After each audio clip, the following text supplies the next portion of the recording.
Numbers, chapter 22, New American Standard Version.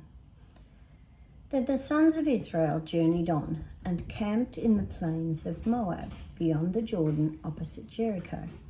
Now Balak, the son of Zippor, saw that all that Israel had done to the Amorites, so Moab was in great fear because of the people, for they were numerous, and Moab was in dread of the sons of Israel. Moab said to the elders of Midian, "Now this horde will eat up all that is around us, as the ox eats up the grass of the field." And Balak, the son of Zippor, was king of Moab at that time. So he sent messages to Balaam, the son of Beor, at Pethor, which is near the Euphrates River, in the land of the sons of his people, to call for him, saying, "Behold, a people came out of Egypt. Behold, they have covered the surface of the land, and they are living opposite me. Now therefore, please come, curse the people for me, since they are too mighty for me. Perhaps I will be able to defeat them and drive them out of the land. For I know that he whom you blessed is blessed, and he whom you curse is cursed." So the elders of Moab and the elders of Midian left with the fees for divination in their hands, and they came to Balaam and repeated Balak's words to him. And he said to them, "Spend the night here, and I will bring word back to you, just as the Lord may speak to me." And the leaders of Moab stayed with Balaam. Then God came to Balaam and said, "Who are these men with you?" Balaam said to God, "Balak, the son of Zippor, king of Moab, sent word to me. Behold, there is a people who came out of Egypt, and they cover the surface of the land.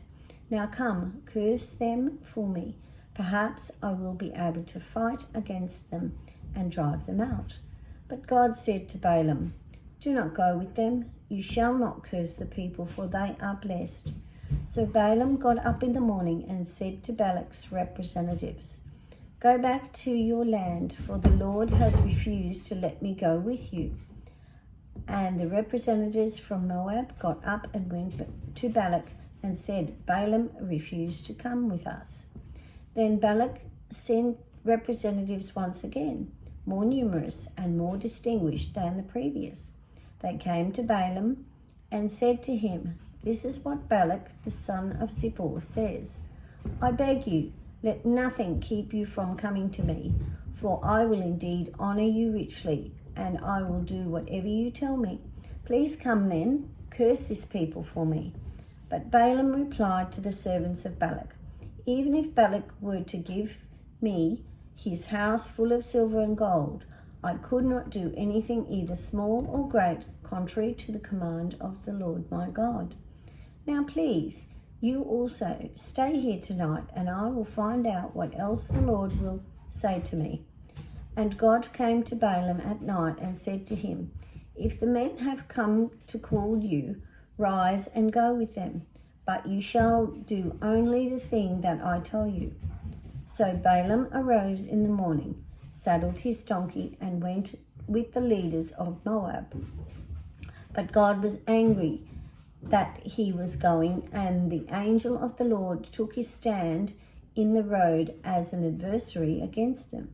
Now he was riding on his donkey, and his two servants were with him. When the donkey saw that the angel of the Lord standing in the road with his sword drawn in his hand, the donkey turned off from the road and went into the field. And Balaam struck the donkey to guide her back onto the road. Then the angel of the Lord stood in the narrow path of the vineyards, with a stone wall on the side, on this side and on that side. When the donkey saw that the angel of the Lord, she pressed herself against the wall and pressed Balaam's foot against the wall. So he struck her again. Then the angel of the Lord went further and stood in a narrow place where there was no way to turn to the right or to the left.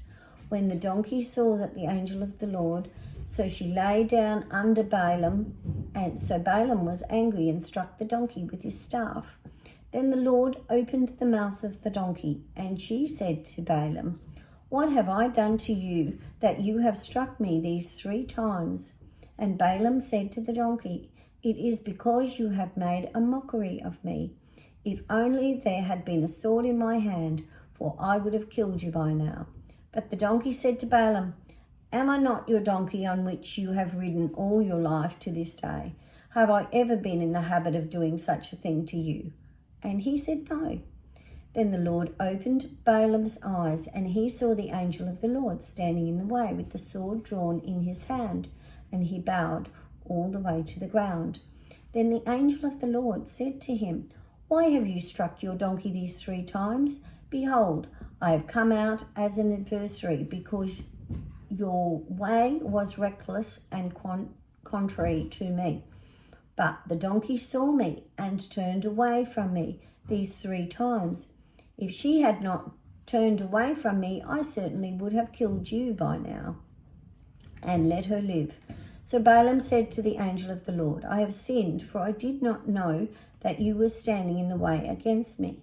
Now then, if it is displeasing to you, I will turn back." But the angel of the Lord said to Balaam, "Go with the men, but you shall speak only the words that I tell you." So Balaam went along with the representatives of Balak. When Balak heard that Balaam was coming, he went out to meet him at the city of Moab, which is on the Arnon border, at the extreme end of the border. Then Balak said to Balaam, "Did I not urgently send word to you to call for you? Why did you not come to me? Am I really unable to honor you?" So Balaam said to Balak, "Behold, I have come to you now. Am I really able to speak anything? The word that God puts in my mouth, and that only shall I speak." And Balaam went with Balak, and they came to Kirash Huzoth. Balak sacrificed oxen and sheep and sent some to Balaam and the leaders who were with him.